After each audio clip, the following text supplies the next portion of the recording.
most people have been in a situation where you had to change something about yourself to gain admission. The price of entry, maybe corporate America. You had to get rid of that accent in order to present the leaders. Maybe some other area where you had to do something different in order to fit in and get the benefits associated. We don't talk about it a lot until it goes viral, but really what you're doing is shrinking yourself. So today what we're going to do is we're going to unpack how much is it actually costing you every time you shrink yourself.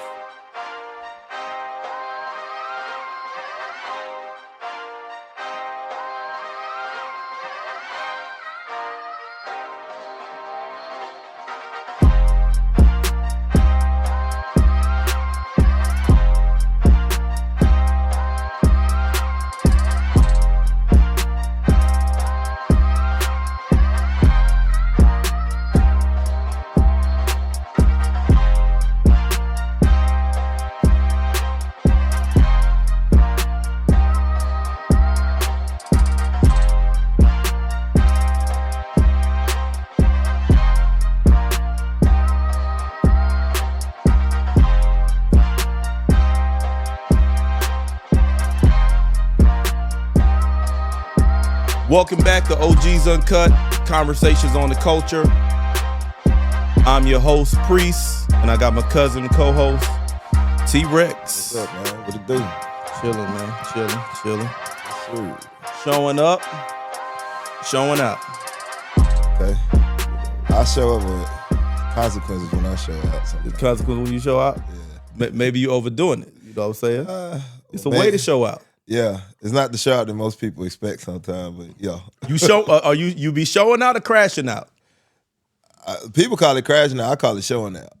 So it ain't landing then. You know what I'm saying? If you call it showing out, but people take it as crashing out, it's a disconnect. Yeah, to a certain degree. But then people that say I crash out, they'll come back later behind the scenes and be like, man, I was feeling when you were doing that. You could be right and still crash out, I think, in my opinion. Yeah, that's how mine's normally turn out. You can be right and crash out, but it's just crashing out, I feel like, take away from what you write about. Yeah, it drowns it out. It drowns it out. It make it take longer for people to digest it. Yeah. If they digest it at all. But exactly. That's it. That's right there. Yeah. Yeah, we all out here trying to translate, man. We see ourselves a certain way, and we want to be able to other people to see it that way too. Yes, sir.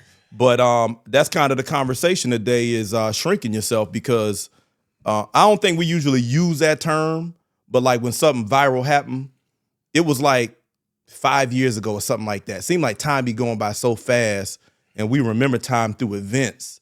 But it was this kid, he was on the wrestling team and he had locks, and they said he couldn't wrestle. It was like game day, and they said he couldn't wrestle unless he shaved his locks. I remember that. It was like a while ago, right? It was a while ago. Yeah. And they actually shaved his hair like it's somewhere in the spot, and then he competed. But he all of that growth, all of that culture, all of that identity shaved off just to do that one match. I think he won, but what did it cost him though? You know what I'm saying? And I feel like that happens a lot. I don't know if you've ever had the experience where you had to be a part of a group, organization, or whatever, and they wanted you to do something different than the way you naturally did it. Can you think of anything for yourself or situations that you know about? The only thing I could say close to that, probably in church. You know. Okay. What happened? It was something. It was the all time for me is how I was dressing. They was like, you know, it was something to serve this guy. I had to dress a certain way. You had to be more like this. You had to be more like you. Closer to this. But after people seen that I was capable of doing it, I shrunk back. Excuse me. I shrunk back because the other work that they wanted me to do, I wasn't going to do it dressed like that. So then they gave me space, and they still looked at me as the guy with it on because I have the capability. So it's like I had to prove that I had the capability to do that. But once they started having me do other things, and they seen that I had to dress down, so to speak. It was a practical reason for it. It was a practical reason. Now it's a practical reason. They didn't bother me no more about because it. it already registered that Yeah. okay, he can move into a realm that they consider respectable. Yeah. And now he got to justify a reason for dressing down. And I even spoke up to it. I said, if y'all want me to do this, there's no way I can stay dressed like that. Like that. Like yeah. that, because I'm not going to look appropriate. My suit could be messed up or anything. You made the case. Let me ask you this, though. But is that really shrinking in that situation? The environment challenged you to change how you present, but did it challenge you to shrink or did it challenge you to expand? At that time, it challenged me to shrink myself because I had to go back the way I used to dress when they first ever saw me before I volunteered. But putting on the suit was shrinking yourself? That's what I'm saying. Because the environment made you put on the suit. Is that making you shrink or challenging you to expand? Well, the way I looked at it was shrinking because I felt like when I was in the suit and I was doing everything for them, I knew that they was gonna want me to do that other part. So why didn't you just let me stay dressed in my athletic gear in the first place? Got you. Because I felt like if y'all wanted me to be like that, dressed like that, y'all should not even be having me doing that. If y'all want me to do this, it was like they were trying to get me to do Uncle Ben and okay, like an Uncle Ben, like a servant. But then you also want me to be like this armor bearer. I can't do two of this, and I'm only one guy. The uniform don't fit the function. Yeah, so I was in the suit, but they still wanted me to do the Uncle Ben the other function. I got you, but so I felt like I said the thing is, I don't see that as being. To me, it's your experience, so you interpret it the way you want. Right. But looking from the outside, the way I see it is, they restricted you. I don't see that as shrinking. Okay. I see it as restricting you from really being able to function like they asking. Right. And they say, hey, put on this tight ass suit. I'm wearing this suit for the podcast and I got to be adjusting. You know what I'm saying? So if I'm moving, I definitely don't want a suit on. But like for you, I felt like they was restricting your functionality, but I think it challenged you to expand how you present yourself because it made you switch to another gear.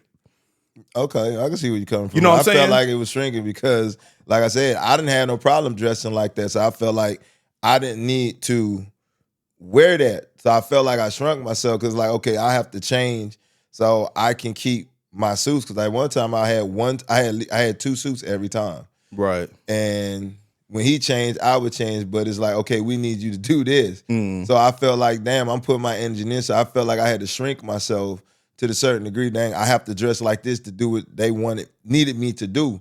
So I was like, well, you should have just kind of like kept me behind the scenes at first. I got you, yeah. They was filling it out, but I know I see it as expanding but restricting your well, maybe that's what it is. Me being restricted, I felt like I was being shrunk. Right, because the way I look at shrinking yourself is reducing your expression, reducing your ability, reducing your options with how you can show up and express yourself. Okay. And I feel like putting on the suit just showed another mode that you could go to, even though that mode didn't work for the work you was doing. You know what I'm saying? But I give you an example that I had to shrink myself when I became an officer in the Marines, because I had like identity shit going from being enlisted. You know how it is when enlisted is more blue collar, officer is more white collar. Yeah. So they got these unspoken rules on the officer side in the Marine Corps where you already can't have a beard, but you can have a mustache. The mustache got to just be the regulations and shit, got to be trimmed. But on the officer side, none of them had mustaches. And my mustache was a part of, that was, part of my look. I was young. I barely had no facial hair. I wanted that. Coming out of high school, right? I get in the Marines. I had my mustache all trimmed, my hat all fucking crisp and shit. And when I go to the officer side, I want to rock the uniform the same way. I'm looking, everybody got fucking baby face, bald face. And I'm in formation. And I remember the cat walking by inspecting our uniform. They respected me, so they ain't lean on me because they knew I was good at what I did. But he would say, all right, Fullah, what's going on with the mustache? I was like, hey, it's in regulations. What's the problem? You know what I'm saying? Like I was pushing back with the policy, and I was right. But he was like, well, you know how it is. And I'm like, I don't. Like, what's the reason behind it? Like, I was really trying to figure that out. And nobody could explain it to me, but I figured out later that the officer side was considered white collar and they just wanted a cleaner look. But nobody was able to articulate that. And later I shaved it. But the reason I shaved it is because I was able to find my way of doing it. Like, okay, if I take this look, how am I gonna still be me? How am I still gonna show up? Because they had other shit they want you to do, like the khaki pants and a shirt similar to what you got on, but like a 3-button with a collar. It was like a standard, but it's the way that the no disrespect, but the white boys did it. And then me being black, that wasn't us. Mm-hmm. So my friends like Jake Edward, he'd be like, they got you dressing like the white boys. But I was doing my version of it. Yeah. I was doing my version of it, but they still knew that the reason I was doing it was because of the officer side, but I still swagged it. Right. But I had to learn how to switch up like that. I had to learn how do I move in this environment without losing myself. Right. Yeah, so a lot of people get hit with it, man. Women especially. Think about your wife and her hair. Yeah. She can go to work with her big foxy brown. Yeah. A lot of women can't do that in corporate America. Okay. They got, I think in the past anyway. I think she can get away with it, but because she's a woman, and that's one thing because she's a woman, and I'll never forget what my cousin said. There's only two people that's really free in this world: is a white man and a black woman. Mm-hmm, yeah, you know what I'm saying? Because I mean, if you look at it, white women, they're trying to emulate black women. You don't really see black women trying too much try to emulate white women.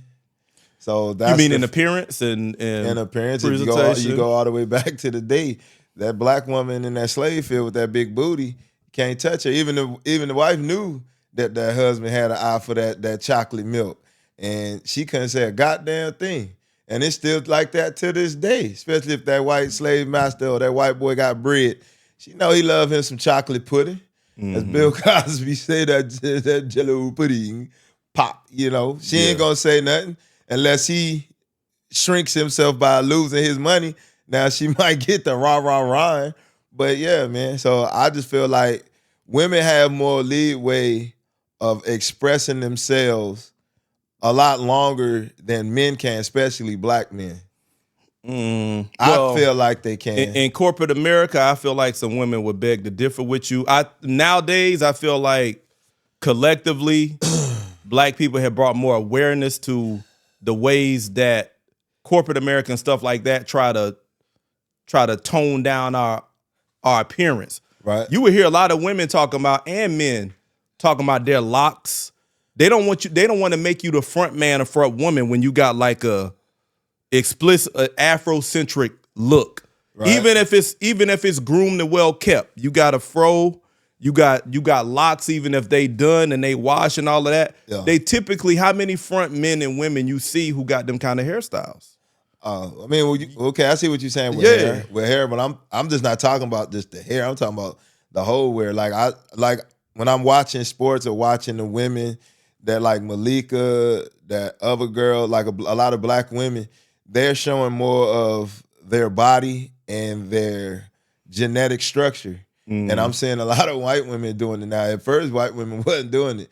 Even when you look at the newscast, the meteorologists, or when it's women up there, they're showing more of their symmetry, and you're seeing white women doing that now. But I think they get more of a lead way. I've never seen a black guy do like especially one that's like look like he been putting in that work. He got a shirt like this doing the news in the morning, or he's doing a joint like that. But you'll see women with off the cutoff sleeve. But women are more women. That's what I mean by women that. got more sexual gravity than men in general. Like a woman's silhouette. Don't get wrong. I mean, women get turned on by a man who looking good, but a woman's silhouette just when they say sex sells, they talking about the image of a woman. You know what I'm saying? Like, let's be honest. We say, sex sells. No, it's that woman and her curves. Right. Her symmetry is the one that sells. So I feel like it's women in general now who are like, nah, I got this. I realize that it's power in my curves, and I'm gonna show them everywhere. And I noticed that years ago when I'm like, God damn, everybody wearing tights. Yeah. Everywhere. It can be in church. It could be in Sunday school. It could be in you a work. preschool teacher at work. Every woman is wearing tights now, and it's regular. So I feel like it ain't just black. All women are doing that. It's that's just what I'm they're doing now. And it's influencing other ethnicities to do it. Yeah, I think that's one of the ways in that they're trying to take power back, because it is power in a woman's image, her silhouette, and they realizing that, and they saying, I'm gonna have that as a little influence in the undercurrent of whatever I'm doing. Yeah. I'm talking to you, but that's why I was saying it seems like more men have to shrink themselves. I ain't gonna say shrink, they don't have that kind of freedom, which I take it like he's shrinking himself. Like, why can't I express myself? So I have to shrink myself, like suit and tie all the time. Like, you almost like, it's like how you say with your mustache. It's like, I want to just try.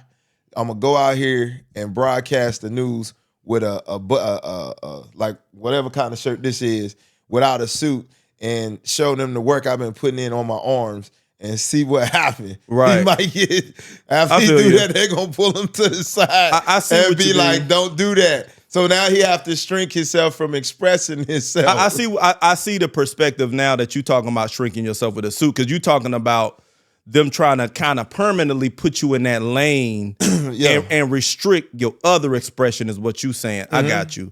So, when men can rock a nice dress shirt or something and it's still formal, like how you do it. Yeah. And you can do the news, but no, you must have a tie soon. Like they kept getting at you with about your mustache. Yeah. And then after a while, you're like, shit, you looking at everybody in it. Because I could see how that would feel with me. Like, damn, eventually they probably try to make my job harder. I'm starting to think about unnecessary things just because of my mustache. Yeah, so let me just shave it off. Yeah. Because I don't want it, because then I feel like they may gonna try to sabotage me here or somewhere. So I'm like, let me just go ahead and do it. And that's kind of like demeaning, like a motherfucker, dog. What we talking about? Yeah, it's almost like some subliminal buck breaking type shit. Yeah, and that's what we talking about. Like, shrinking yourself. How much does it cost you? Because for me, I held until I realized that I still knew how to be me with it or without it. Mm-hmm. That was my defining mark. And that's just how I think. Mm-hmm. Because to me, the way that I've been able to be successful in every area is by being myself. Mm-hmm. So I'm like, I'm going into the officer side and it's 90% white boys over here. Mm-hmm. It's a whole different culture. Certain shit the way I naturally do it, they gonna be looking at me a certain way. Mm-hmm. So I held on to my shit until I figured out, okay, I can do this and still be me. I can still translate. Mm-hmm. And that's when I got on board. But I remember when I showed up to my first unit, and after I got done with all my training in Virginia, I went down to North Carolina for my first unit as an officer.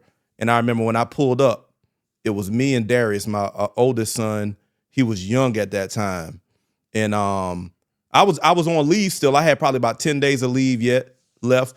And the other lieutenants who was just coming out of the training had already checked in. I was the last one to check in. Everybody went like, where this cat at? Where? And I'm like, I got my son. I'm on leave. I'm not coming. They called me to come in early and everything. Right. And I'm like, nah, I can't come in earlier. But I showed up to meet everybody. And when I stepped out, I was dressed like they dress, but it was black. I had on a forest green polo shirt, 3-button. It wasn't tight. It was like we wear it. I had on some blue jean shorts, like we wear them. I wasn't sagging or nothing like that, but then I had on some crispy white Air Force Ones. And it fit the criteria, but it was the way I did it. And I remember when I stepped out the car, exactly how they looked me up and down first real quick. Like, looked at my shoes, went up. Hey, what's up? And I introduced myself, and they was all about to go ride bikes and shit like that. But I noticed that, you know what I'm saying? Because like, oh, this dude, like the way he puts himself together is black. Like people make little notes of that shit. And that's why they want you to tone it down, because some people feel like the way you naturally show up don't fit what they trying to do. Yeah. Yeah. It was one other thing I was gonna mention. With women, real quick. I think women, and we ain't got a woman on here, so I ain't gonna go too much into it. But I feel like a lot of women feel like the way they present their image has been controlled by everybody else. And that's why, especially in corporate areas, like what they can wear, how much shape they can show and stuff like that. And that's why I think women feel empowered by being able to put on tights and show curves or whatever. Now, sometimes it's situation appropriate, sometimes it's not. But I think that's just them saying, this is my muscle, I can flex it. But I feel like black women got it a lot because they're more curvaceous. So it almost don't matter what they put on. You see that. And I think a lot of black women just got penalized just for being curvaceous.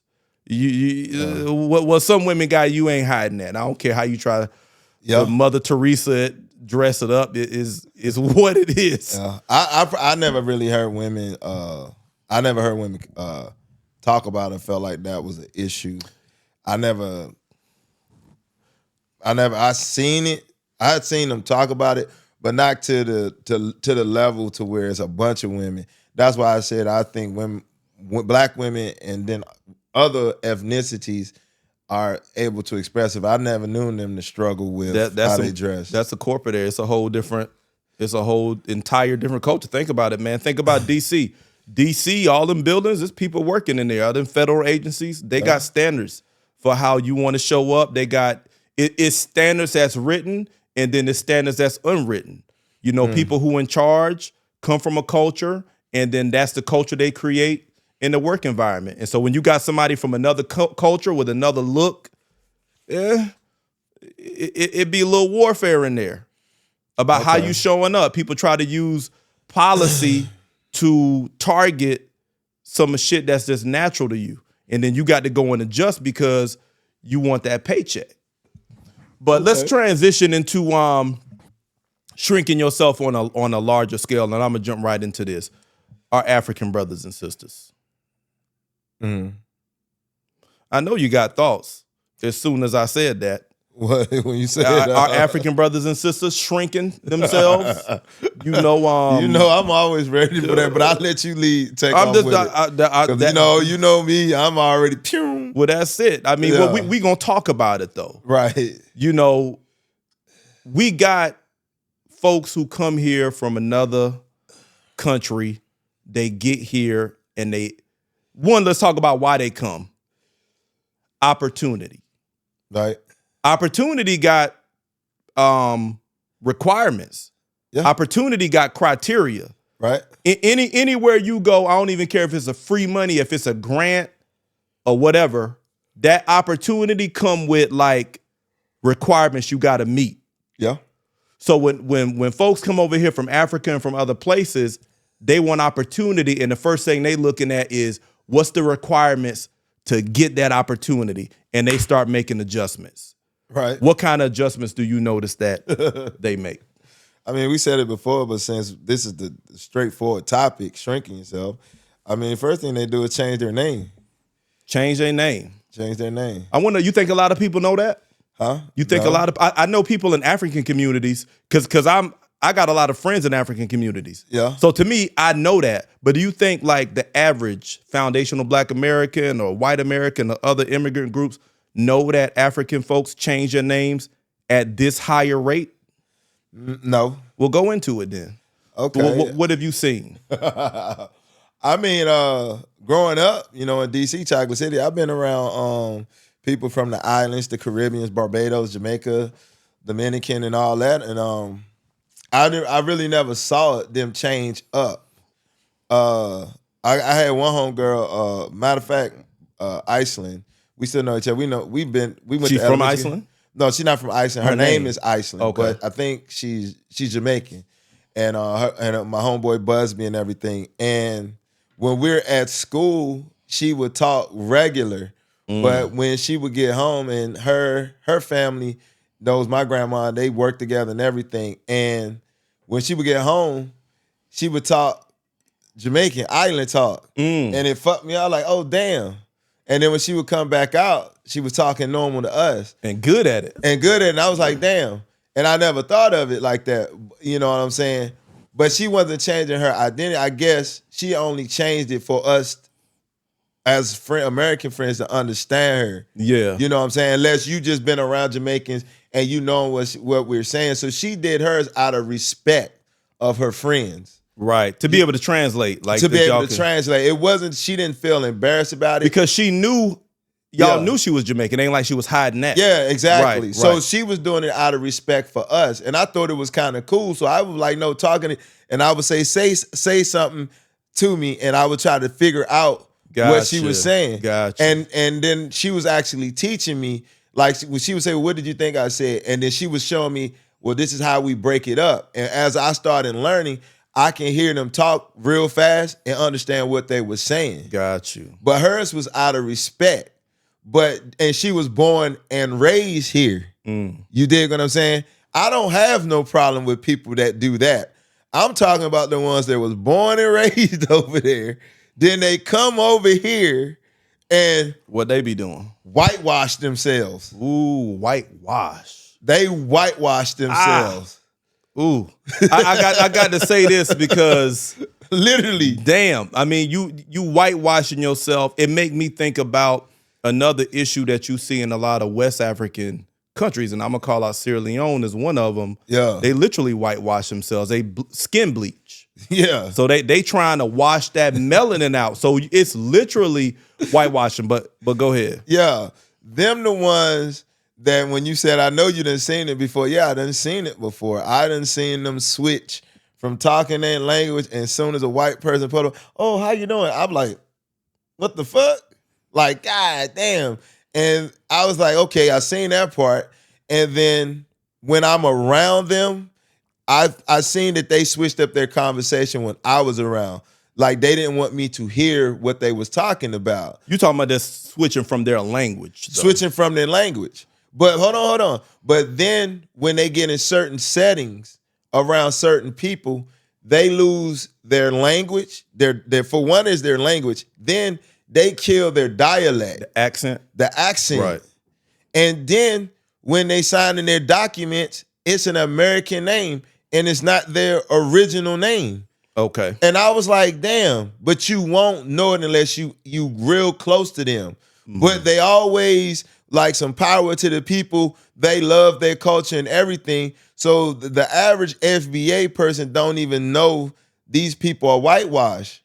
Yeah, and because you don't really see them unless, like you say, at work. You probably see it, but shit, even in the corporate world, you probably never hear them with their dialect, or you'll never probably know their original African name. You're just gonna hear the name that the government gave them. The only time you probably know that they represent in their culture, you could tell their how they look. They from Africa, but you know that's not your accent. Mm-hmm. You know you want to talk like this. Right. You know you want to dress like this. And I know your goddamn name ain't no goddamn Laura, Samantha. Right. I know your name is something from where you from. Right. And the only way you will see that, you have to leave their job setting and get around them people for them to let their hair down. Got you.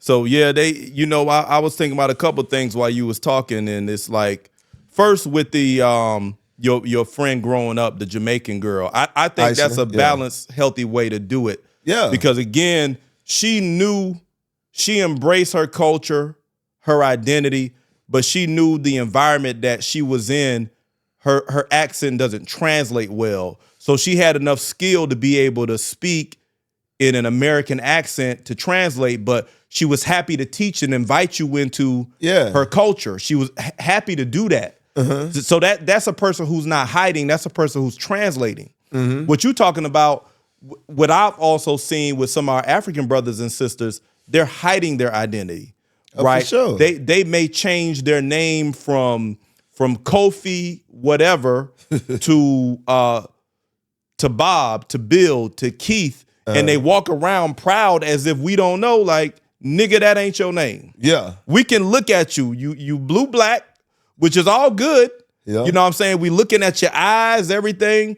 And the thing I've noticed about them when they try to do it, they're not good at doing an American accent. You can still hear there's something underneath the accent that's like your words ain't really, your accent sounds confused. It sounds like you trying to do something else and you ain't quite got it yet. I hear that with a lot of our African brothers and sisters. And I feel like just speaking your accent. You know what I'm saying? And don't get me wrong, I feel like it's appropriate to translate if you got the skill set. Yeah. If you got the skill set to move in an environment and say, you know what? They ain't really going to understand if I talk like this. Yeah. So I know how to translate in this environment so what I got to give comes across. That's different. That's a skill right there. Right. You know what I'm saying? You can translate. That's different from hiding your identity. Right. But changing your name, that's a big deal. Yeah. But go ahead. It was as they're saying, what's profit a man to gain the whole world and lose his soul? Yeah. It's almost like that, dog. If somebody's willing to go that far with their own identity, can you really trust them not to do nothing shit? Because, I mean, like, really think about it. His mama called him Clay. Yeah. I'm going to call him Clay. but I'm just saying, look at what they do just to get over here. How many, I done heard many times. I have family members that done dated these people, Nigerian or whatever. They all have somebody else back home with a family, come here and create another family. My dad did that. And then that's even an identity thing. It is. You're trying to leave people, your flesh and blood, your culture. You literally leave that and literally forget about it and start a whole new family here. My dad did that. You dig what I'm saying? So we done went to another level with the identity thing. And then you keep the people over here out knowing the people over there. And only most of the time you really realize it is, well, what happened to the money? Then I just want to tell you, I have a kid and a wife over there. I was just trying to find time to tell you because I love you so much, but this is where my funds, my extra money going. But this is after you done married this person here, got your citizenship here, money getting tight. Now you want to start confessing. Right. But you completely gave this person here a illusion that it was just you and this person. You gave them a different identity. Yeah. You gave them a fragmented part of your identity. Now you want somebody to understand. So how can you really trust people that go to that level? This is for my FBA people. You gotta, and the reason why I'm going hard with this is because when it comes time to talk about politics, they go in on us. Right, that's fact. They go in on us to the point to where they try to degrade us.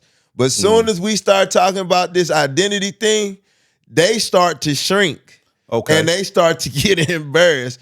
Like, that's a low blow. Nigga, me speaking on it ain't a low blow. What you did to yourself was a low blow. Got you. So own up to you shrinking yourself. Don't get mad at me because I'm speaking on it. I got a couple things on that. Shit. You're right. That is an identity. That's somebody in an identity crisis. And like I said, I was born into a situation like that. I was raised strictly FBA because my dad had that issue.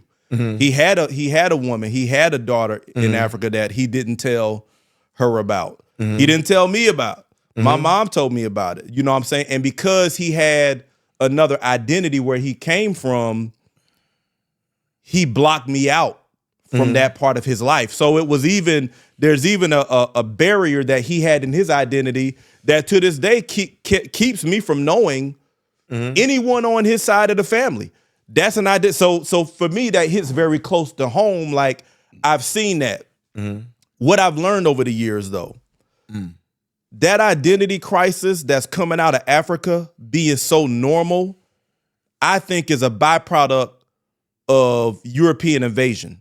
Now, I'm not saying this is not one of those blame it on a white man thing. What this is recognizing the sequence of events that unfolded that creates the dysfunction that we witness now on a normal basis. So think about it. The continent wasn't even called Africa. You know, the continent, I think, was named after a European general, Scipio Africanus or something like that. Yeah, that's where they got the Africa from. Before that, it was Alkebulan. And the land was divided up amongst ethnic groups, not the nation states that European came in and redistrict the landmass.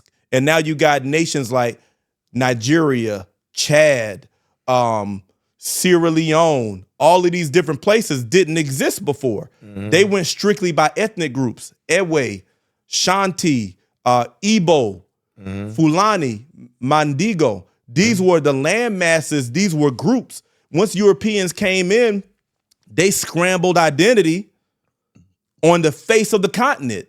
They mixed people. They didn't know what the fuck they was looking at. They just knew that they wanted to come and get them gold, get them diamonds, get them cobalt, and fuck that. How can we structure this for our benefit? This is European invasion mindset.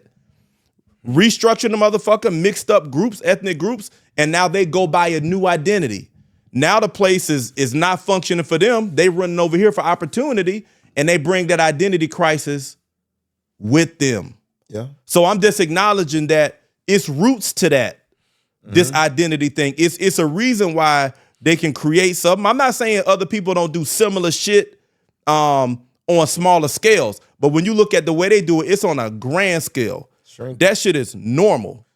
They shrink themselves to fit through that American dream. It remind me of that movie called what's that? That movie where the dude shrunk himself and the family. Oh, I forgot that Jane. Honey, Shrunk the Kids, something like that. Something like that. Yeah. That's funny. When we talk about shrinking, that's what I think about. Honey, But they go so far to shrinking themselves to where they disappear. Damn, you ain't visible no more. You ain't visible no more. And that's how they like to. That's how they like to have it, so they can, I guess, blend in and invade. Like how you say Tariq Nasheed call them tethers. They can decide what hat they want to wear. It's like they done shrink themselves to where they like a goddamn lizard or one of them chameleons. Yeah, they can change in their environment. And the crazy thing is, they can shed off skin and put on a different type of skin, like a snake. I got to make a distinction for people because I think in foundational Black American culture, we locked ourselves in to keeping it real goes wrong because we thinking we got to just stay this one way. If you translate your energy into another expression, you're not keeping it real. It's a difference between translating how you show up, you still being you, but you finding how you show up in a different environment. It's a difference between that and switching your identity exactly to fit the situation. And exactly. I feel like that's unhealthy. When you are willing to move like identification things about yourself, you completely whitewashing your accent. You changing your name which has a cultural designation. To the land, to the earth, the roots, everything. There you go. It's connected. And you severing all of that. And then some people even get to the point where they want to bleach their skin. This is identity crisis. This is not translating how you show up, maintaining your integrity and showing up different. That'd be like you wearing this and then it's a ball this evening, so you put on a suit, but you still T-Rex. You still coming across. You just showing a refined version of T-Rex. So I mean that's unhealthy, but I think it's rooted in that whole scramble for Africa. Yes, sir. It's scrambled their identity, like scrambled eggs, man. Oh, yeah. Let's make the last transition before we close out. You mentioned that when you shrink yourself that much, you start to become invisible. Yeah. And I think that's probably one of the most powerful statements of this episode. Yeah. Because I like the fact that you brought up the movie Honey, I Shrunk the Kids, because let's think about what it means to shrink. You are turning yourself down. You are turning down your power. You are turning down your influence. You are turning down, I don't know, anything about you that can influence the environment. You turning that shit down. Yeah. Because you afraid that it'll be rejected. Yeah. You talked about watching a movie, and the movie was about a different ethnic group and some of their struggles. And you said that the movie damn near brought you to tears with how vivid a picture they painted of these struggles. I think there were like maybe Latino people. Yeah, it was like, it wasn't even a movie. It was one episode. It's the second season of Alex Crossing, the last episode. And it was just going to vivid, like how this girl was single-handedly attacking people and positions in politics. But the story how she had to kill him was a Latino story. And she had to kill all these people in a certain order. And she got Alex Cross, a black dude, to finish off the job for her because she pretended like she had killed herself or whatever. And in that episode, they were talking about how they kidnapped the kids, had them working in these factories, and they was being mutilated in these factories, and some of them, they buried them in the farm field so they couldn't be found. And I was like, damn, and I got kind of emotional. But then my ancestors, that was slaves here, shook me out of that. Right. I was like, God damn, at least they was in a goddamn factory building and the machine was doing most of the work. Shit, when we was here, we was outside in the fucking sun. We wasn't in no building. Yeah. And we was getting fucked off, getting hung and everything. Yeah. And if we didn't have a certain amount done, you got your ass whipped. Yeah. So I started balancing what we done, and I was like, damn, they don't show movies, vivid movies like that of us at the level that they're showing the vividness for these people. I was like, nah, I said they need to go into detail, but not in the aspect of slavery no more. We need to show vividness of how they're attacking us still, but in a different way. Why do you think that's important to get vivid about what's going on now? So we won't lose ourselves, because if you see it, they backdooring us.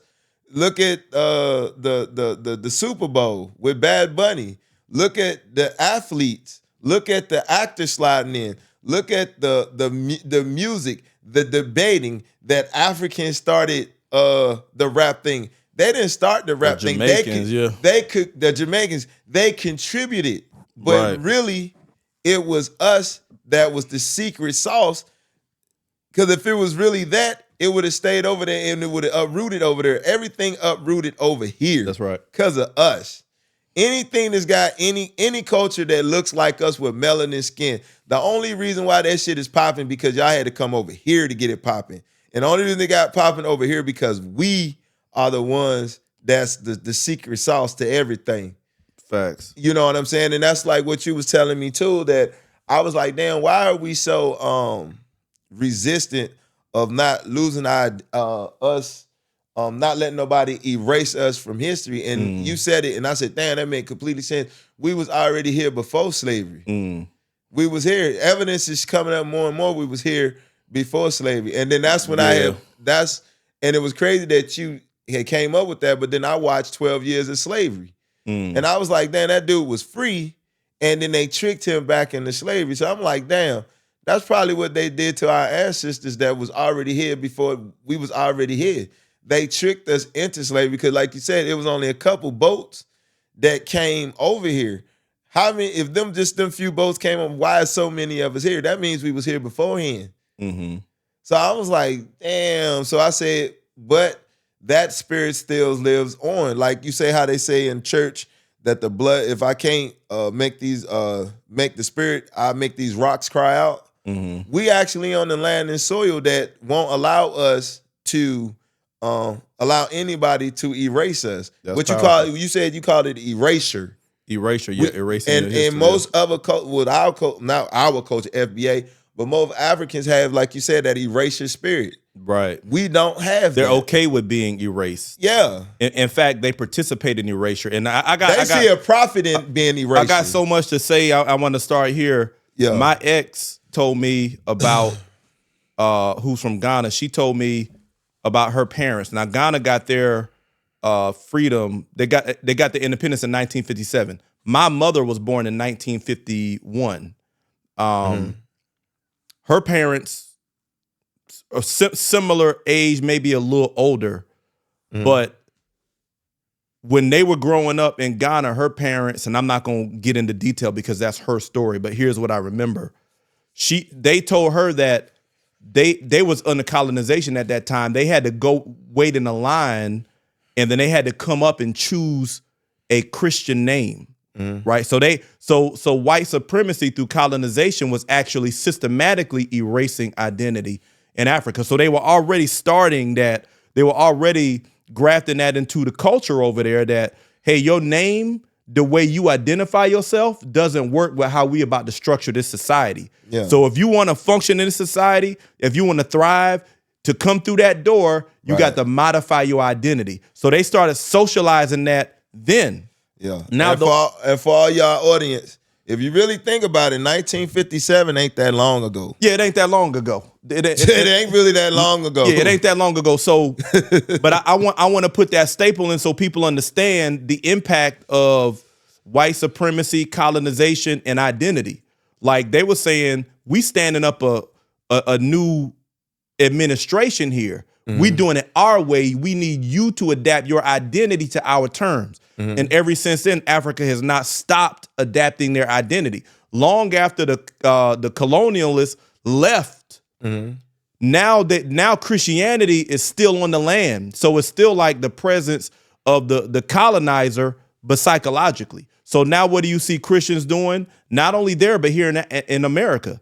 African Christians, they'll tell you straight up, my Christian name. They parents who come from the old school give them a cultural name. When they get here, they take on a Christian name. My Christian name is Mary. My Christian name is Grace. And it works for them because they feel like they're doing it in the name of Jesus. But really what they're doing is identity erasure. They're erasing identity. Even when they pray, they do erasure. We bind the blood, the demons from our family. People don't know how deep it is, man. Y'all think we capping. We been in this shit. People don't know how deep it is. They go deep and tell you your bloodline. They will literally tell you this from your family line. That they're bad, they evil, they wicked. Be careful. They will literally tell you in your fucking face that this side of the family is evil. This what you need to do. That's all erasure. And they really, and I'm gonna say, and I ain't gonna go too deep because if you ain't been there, if you listen to how they pray, they erase themselves. If you ain't been there, then you're not gonna understand. But we just gonna say it, and you can go look it up. Yes, in African churches, go to an African church and watch them pray. When they pray, the thing that made African churches popular over here is they had like a spiritual warfare brand of prayer. Yeah. Okay. They pray in a way that it's like they waging war with their words, condemning themselves, but spiritually. But when you look at where they're directing their energy to their natural identity, and they're attacking it.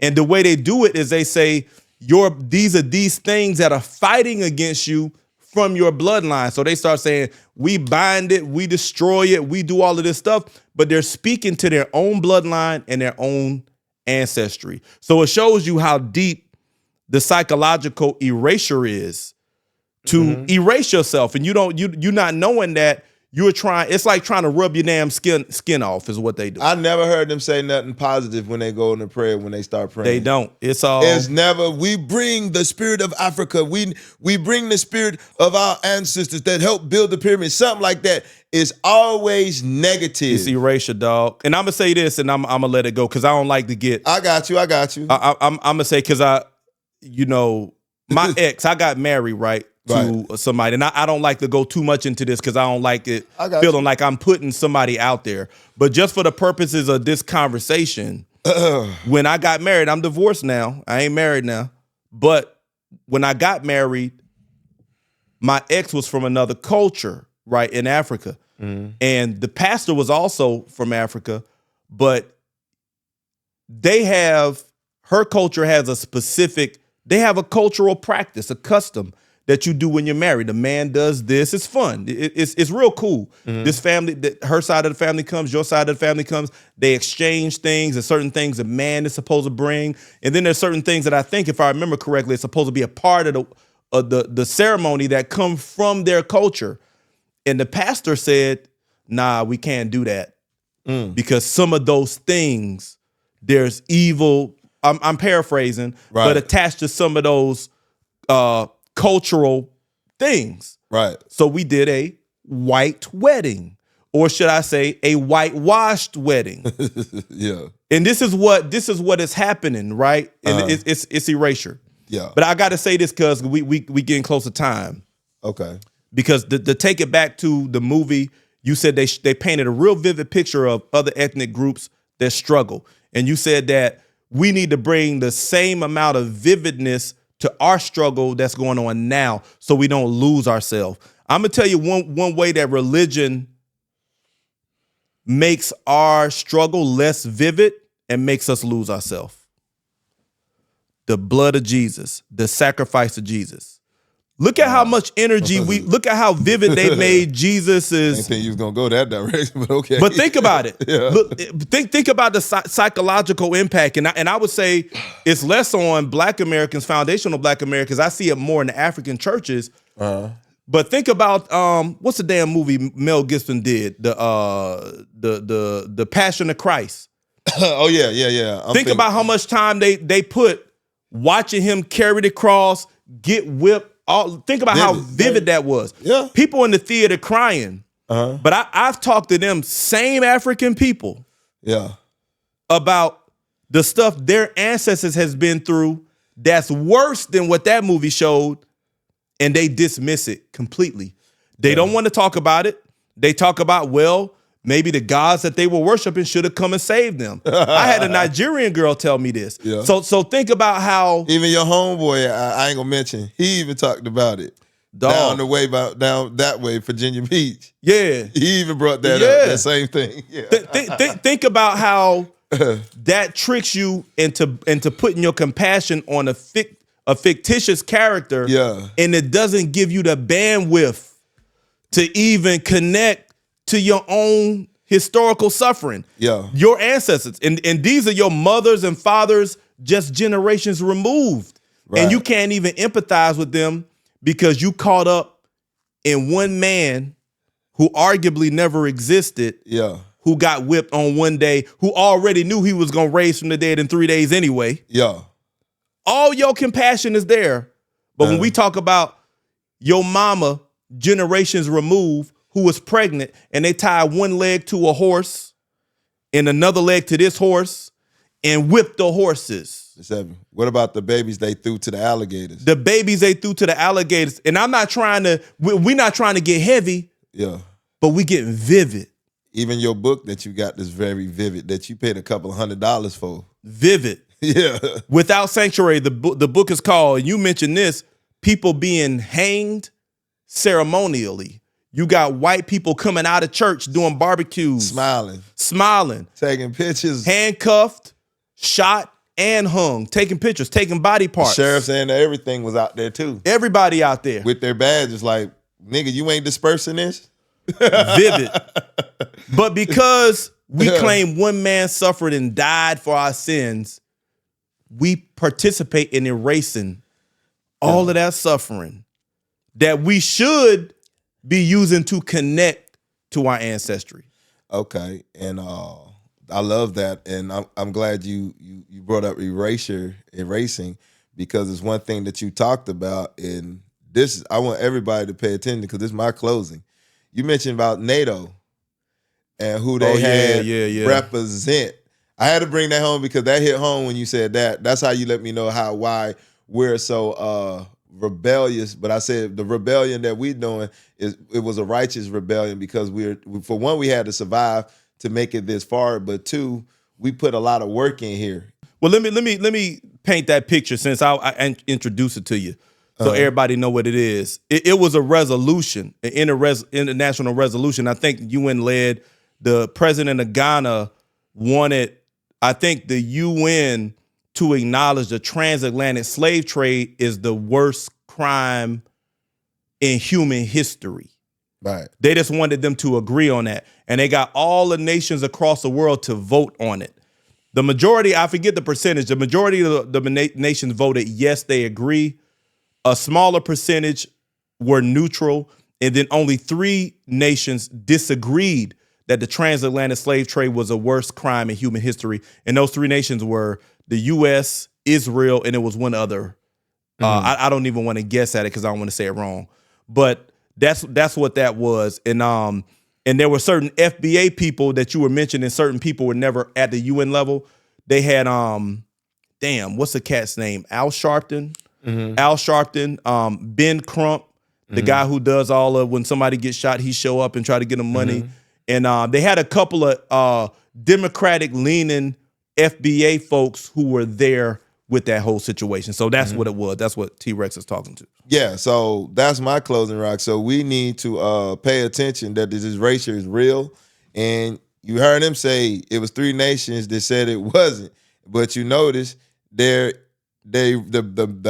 erasure that they're starting with is here because we're the most influential people out of Right. everybody. So they're really trying to anything that has to do with us. They're really putting another face to replace us. Right. You know, Right. so it's right in front of your face. So I just brought up that NATO thing as a closing remark. That's how real it is. You got other people speaking on our behalf that's not here. And I'm like, shit, Jesse Jackson just passed. You ain't have him speak.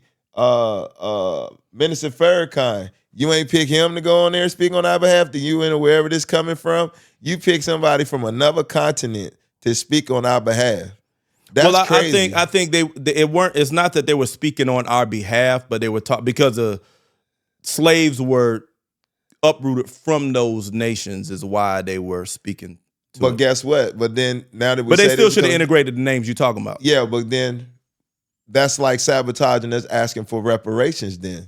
Mm-hmm. You know what I'm saying? So why would you pick somebody like that to speak on a slave trade when we as FBA is asking for money that's owed to our ancestors that was brought over here and helped build the infrastructure of this country? Of course, I agree. It could have been many other people that you could have picked from over here to speak on that subject on our behalf. So that's my closing remarks, y'all, from T-Rex. Y'all need to see that's how really racial is. They on the UN level talking about this thing. So, and it's none of us. They got old people, like I said, back in the day, Al Sharpton and all these guys, they don't have nobody in today's time to speak on our behalf so they can bring up the vividness of what's going on now. Why we should be getting our reparations. They getting some old FBA guys that was in civil rights days that they, like I ain't gonna say they're on their last leg, they done did all the fighting. Mm-hmm. So they're really, what they say really ain't gonna carry no weight because they're gonna go back from the past. We need some people of our FBA culture, today's time, to show the vividness so we can get this reparation thing done. They getting people from another continent to speak on some stuff that we're fighting for over here. That's my closing remarks on that one. All right. Yeah, and I think that the whole UN thing is a democratic strategy. I'm gonna say that as I go into my closing remarks. Right. It's known in North America that foundational Black Americans, formerly African Americans, have taken back our identity from the grassroots. African American was given to us by Reverend Jesse Jackson, who passed recently in 1988. It became popular. They put it on census forms and everything else. We realized that wasn't politically working for us. It was politically diluting our identity. It was erasure, right? The reason that the term African American was an erasure tactic was because when it came for political interests, African American fit a bunch of different people, right? And then minorities and people of color fit a bunch of different categories. So when it comes to distribution of all the benefits that we fought and bled for, they get misdistributed, maldistributed to other groups who can fit under that label African American. So we took our identity back, foundational Black American. We were here from the foundation. We were here before, during, and after slavery, and we thrived, we made it through, we survived, and we still the most influential group of Black people on the planet. So we're taking our identity back. We're putting reparations in the conversation. Mainstream media is having to acknowledge that and pull it into the conversation. How do they counter that? They get the president of Ghana to bring a certain group around and vote on a resolution. The transatlantic slave trade was the most egregious crime in American history. Let's vote on that. Hey, we agree that it was a bad crime. Okay. So now what can they say? Look at what we're doing. FBAs are down here fighting for reparations. We went to an international global scale to push for reparations, but it's a symbolic gesture that we know is not going to result in anything. I'm going to be a prophet here. That's not going to change nothing. We've been telling people for years that that's an egregious crime. It's one of the most, look at the numbers. The numbers tell the story. What's missing is the vivid truth. And what they did is try to erase the vivid truth by just saying, let's just get a bunch of people to agree it was a worst crime in history. Let's go into why it was the worst crime. Let's get vivid.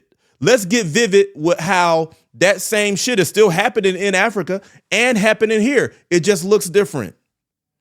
Because when you start being vivid about your story, you begin to show up again. People begin to see you for who you are, and then if they got any compassion, any humanity, they can't help but connect to your plight and hear your voice. But the more you erase your story, the more you generalize it and whitewash it, the more you shrink, the less visible you are, and the less people feel what you're doing. So every time you see them trying to erase what we got going on, that's the strategy behind it. They want to make you less visible. They want less people to feel you and less people to connect to what you're saying. Got to be careful who we let speak on our behalf. Damn right. Can't let anybody speak on your behalf. Because some people gonna take out that eraser. Some people gonna take out that eraser. Okay, let's erase this. We don't need that. We don't need that. Yeah. And that's the power behind Foundational Black American, FBA. A lot of people try to attack it and make it seem like it's a group and they're attacking it. Nah, it's just people getting back to their identity. And I'm gonna close with this. I know this is an extended closing. What Cuz was talking about that I said before was that slavery was a business. In businesses, you keep ledgers and records. People are online publicizing these ships that arrived at different ports, different countries, and how many slaves or people that they offloaded. When you look at the ledger for North America, it's very few, maybe less than 5.